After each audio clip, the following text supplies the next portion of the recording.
I'm uploading this video because the authorities won't listen. Because the locals tell me to stop asking questions. Because the footage on my brother's camera is something I can't explain and something they won't talk about. My younger brother, Ethan, was obsessed with nature documentaries. He spent months planning this trip to the Redwood National Park in Northern California, known not only for ancient towering trees, but also for bizarre disappearances and whispers about creatures no one could identify. I always laughed it off, until Ethan came back. 3 weeks earlier, Ethan set off alone into the Redwoods. He promised Mom it would be safe, just wildlife and his camera. No dangers, no nonsense. For the first 2 days, he regularly checked in, short texts, a few pictures of deer, massive trees, and fog rolling through the valley. Then, nothing. Day 3, silence. Day 4, nothing. By day 5, we were frantic. The rangers initiated a search, experienced guys who'd combed these woods for decades, but their faces were grim. One quietly admitted, "People who go missing here, stay missing." We waited 4 agonizing days. Then, without explanation, Ethan walked out of the forest. He was wrong. He wasn't hurt, not physically anyway, but Ethan was different. Eyes hollow, hands trembling, refusing to speak or even look us in the eye. Doctors said shock, PTSD, but I knew him better. Something had broken Ethan deep inside those woods. He carried no gear, no backpack, nothing except the torn clothes on his back. The rangers searched again, desperate for clues, but all they found was his GoPro camera, hanging impossibly high in a tree, over 80 feet off the ground. A camera Ethan couldn't have placed himself. I watched the footage. It started normal. Beautiful shots of towering redwoods, filtered sunlight, gentle deer grazing in the meadow. But by night 2, the mood shifted. Ethan spoke to the camera, whispering he felt watched. Shadows moved strangely. He kept hearing twigs snapping, as if something heavy paced around him, just beyond the firelight. Then the footage got worse. On night 3, the camera caught something. A blurry silhouette in the distance, enormous, upright, watching silently. Ethan tried to zoom, but the thing stepped back into darkness with impossible ease. Then, Ethan whispered words that haunt me every night since I heard them. "It's not an animal. It's waiting. It knows I'm here." The final recording. On night 4, Ethan is visibly panicked. He says something stole his food and shredded his tent. Branches crack nearby. The audio picks up breathing. Deep, heavy, almost human. Then silence. Ethan's camera swings wildly. He screams, scrambling backward. Something enormous moves toward him, obscured by darkness but visibly massive, towering over Ethan as he falls. The camera drops.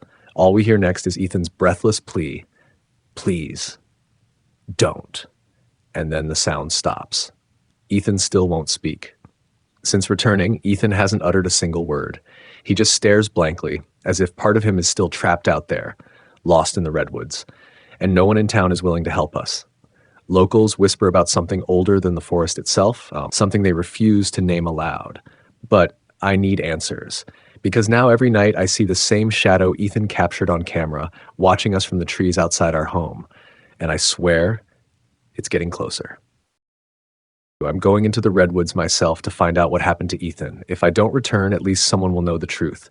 Whatever it isn't human, and it's not done with us yet. Welcome, traveller, to Dreadwood Tales, a place where the shadows whisper and the unknown awaits. If you crave chilling stories of the eerie and unexplained, you're in the right place. But beware, your support fuels the darkness. Like, comment, and subscribe to keep the stories coming, and to shape what horrors we uncover next. Have a nightmare to share? A legend to explore? Drop it in the comments. Your suggestion might just become our next tale. Now, let's step into the dark together. After Ethan's footage went viral, everyone begged me not to go. Even strangers online pleaded with me, "Don't go back. Whatever's out there isn't human." But Ethan was my brother. He hadn't spoken a single word since returning, and I needed answers. More than that, I needed proof. So I packed gear, cameras, and bear spray, ignoring the knots twisting in my stomach. As I drove back toward the towering redwoods, every instinct told me to turn around. I should have listened. When I arrived at the spot Ethan had camped, I immediately recognized landmarks from his footage. The fallen tree, the creek, the towering, silent giants. Everything looked exactly like Ethan had left it, as if the forest itself refused to erase the memory. I set cameras around my campsite, hoping whatever Ethan encountered might show itself again. I built a fire, preparing myself for a long, anxious night. As darkness set in, the forest fell into that unnatural silence Ethan had described. No crickets, no wind, just the crackle of the fire and the pounding of my own heartbeat. Then, just after midnight, the knocking began. 3 rhythmic knocks echoed in the distance, exactly like Ethan described. I grabbed my camera, filming blindly into darkness. My flashlight beam trembled as I scanned the trees. And there, hidden in the shadows, something massive stepped quickly out of view. Day 2. Stalked. Morning brought no relief. Instead, it brought fresh dread. Huge barefoot prints surrounded my tent. Exactly like Ethan's footage showed, each print was easily double the size of my own feet, pressed deeply into the mud. Something had circled my tent multiple times while I slept. I knew immediately. I wasn't hunting it. It was hunting me. I quickly packed up, determined to leave, but the forest itself seemed different, confusing, unfamiliar. Trails I marked yesterday seemed to lead nowhere. Trees appeared identical, blending together into a maze of wood and mist. I was lost, trapped in a forest I'd studied for weeks. Somehow, I felt it wasn't an accident. Night 2. Voices in the dark. That night, stranded and increasingly desperate, I lit a fire to keep whatever stalked me at bay. But this thing wasn't afraid of fire. Just after midnight, a voice drifted through the darkness. It was Ethan's. "Help me, please." I froze, chills running down my spine. Ethan was miles away, silent at home.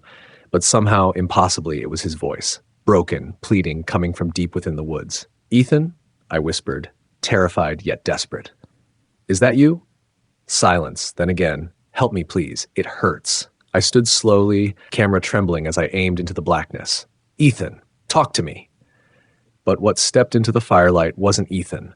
It towered over 8 feet tall, its dark fur matted and dirty, its eyes reflecting the flickering firelight like molten gold. It stood upright, almost human, yet nothing about it felt natural. It watched me, silent, breathing deeply. And then it repeated Ethan's voice perfectly. "Help me, please." Then it turned, vanishing effortlessly into the darkness. Day 3. The cave. Exhausted, terrified, yet desperate for answers, I tracked its footprints deeper into the woods until I stumbled across something Ethan's footage never showed. A hidden cave entrance, concealed by vines and shadows. Inside, walls covered in scratches, deep, frantic, almost human, and a pile of shredded backpacks and tents. Ethan's gear lay scattered among others, some decades old. But the worst discovery was carved into the stone wall, lit by my trembling flashlight. A name, repeated hundreds of times, etched in frantic desperation. Eli! That name again. I'd seen it whispered online, mentioned in local legends about disappearances no one dared investigate. As I backed away in horror, heavy footsteps approached from behind. I turned slowly. It stood in the cave entrance, blocking my only way out. I raised my camera, heart pounding as I recorded its full, massive silhouette clearly for the first time. It leaned forward, inches from my face, golden eyes locked on mine, breathing slow, hot breaths onto my trembling hands. Then, softly, in Ethan's voice, it whispered one last haunting sentence. "You shouldn't have come back." I woke up on the forest floor, dazed, alone, my camera still running beside me. The cave entrance was gone, vanished as if it had never existed. I somehow made it back, but now, like Ethan, I feel hollow, broken, haunted by what I saw. The footage is real, undeniable proof, but it wasn't alone out there. Someone or something has kept this secret for centuries, and I'm terrified they'll silence me next, because whatever is hiding in the redwoods, whatever left that name on the cave wall, I think it followed me home. The authorities just knocked at my door, demanding the footage. But they're not alone. Something else is outside, watching from the trees.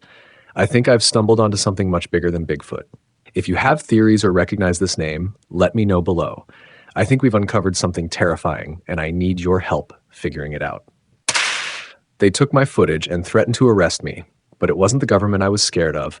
It was the thing they brought with them. The footage from the redwood forest was undeniable proof of something monstrous living among us. Ethan's trauma, my encounter, none of it was a hallucination or prank. It was real, too real. And then they came for me. 2 days after uploading my footage, there was a knock at my door. 2 men dressed in suits stood quietly outside, no badges, no IDs, just cold eyes and a blunt demand. Give us the footage, now. I tried to refuse. They calmly explained that if I didn't cooperate, I'd disappear quietly. Just another unfortunate accident. Terrified, I handed over the cameras, drives, everything. But what disturbed me most was what one whispered before leaving. You have no idea what you've woken up. Digging deeper. I wasn't ready to let it go. Ethan still hadn't spoken, and my family lived in fear. The name carved into the cave, Eli, kept gnawing at me. Who was Eli? Why was the government involved? And what was truly hiding in those woods? I dug deeper. Late nights online, forums, archives, hidden chats, until finally, someone reached out. An anonymous message appeared. Eli isn't a who. Eli is a what. Call this number. Hands trembling, I dialed. A voice answered instantly. Old, tired, but urgent. You filmed Eli. Listen carefully. You're in danger. Meet me at Redwood Creek tonight. Alone. Back to the woods. Against all logic, I returned to the forest once more, heart racing as I approached the secluded meeting spot. A frail, elderly man emerged from shadows, wary eyes scanning the tree line constantly. You don't have much time, he warned. They'll know I reached out. Who are you? I demanded. What is Eli? Eli isn't one creature, he whispered urgently, glancing nervously into the darkness. It's part of a species older than humans. They've lived hidden here, coexisting quietly until people got greedy. Greedy? I asked, confused. He nodded grimly. The government found them decades ago, studied them in secret. They communicate, mimic voices, control emotions. They were meant to remain hidden, but recently something changed. Eli woke up, and it's angry. Suddenly, from the darkness behind him, branches snapped. Panic flooded his face. They're here, he gasped. Run! Chased. I sprinted blindly through the forest, adrenaline pumping. Behind me, screams erupted, inhuman, angry, echoing endlessly through the trees. The old man's cries were silenced abruptly. Then it called out, perfectly mimicking his dying voice. Wait. Don't leave me. I ran harder, lungs burning, fear overwhelming my senses until I tripped violently, tumbling into a clearing lit dimly by moonlight. Slowly I stood, frozen. Figures surrounded me, huge silhouettes, golden eyes glistening, watching silently, and there among them stepped forward one unmistakably familiar shape. It was Eli. Face to face, towering above me, its eyes locked onto mine, burning bright, intelligent, ancient. I could barely breathe, panic crushing my chest. Then Eli did something I never expected. It spoke clearly, in a voice identical to mine. You told the world we exist. Now we can't hide anymore. Please, I begged, voice cracking. We didn't mean harm. Its massive form leaned closer, whispering harshly, neither did we, until they tortured us, took our young, hunted us for sport. They made monsters out of legends. Eli paused, gazing toward distant headlights approaching rapidly. They're coming for you now, Eli warned, but we're not the monsters you should fear. Then, with impossible speed, the creatures melted silently into the darkness. The truth revealed. Seconds later, armed agents flooded the clearing, weapons raised. A man in charge barked at me. Where are they? Did they speak to you? Defiant, I looked him squarely in the eye. They just wanted peace, I said. You turned them into nightmares. His face twisted angrily. You've caused enough trouble. He raised his weapon, but before he could act, the forest erupted around us. Roars, pounding footsteps, cracking branches as Eli and the others surged from the shadows. Chaos filled the clearing. In the frenzy, I fled, barely escaping the horrific sounds of battle behind me. Conclusion. Days later, the official news reported another bear attack in Redwood National Park. Casualties classified, evidence removed. Ethan and I were publicly discredited, labeled as unstable pranksters. But those who watched my uploads, who witnessed my proof, knew the truth. We aren't alone. Something older, stronger, and far more intelligent lives hidden in the shadows. Not monsters, victims of human cruelty, driven to fight back, and they're done hiding. As for me, I'll never stop wondering when they'll finally emerge, because one thing is certain, they're coming. This is probably the last you'll hear from me, but the Redwood Forest is just the beginning. There are other places, other secrets hidden in plain sight. Be careful where you wander, because the truth is watching from the shadows.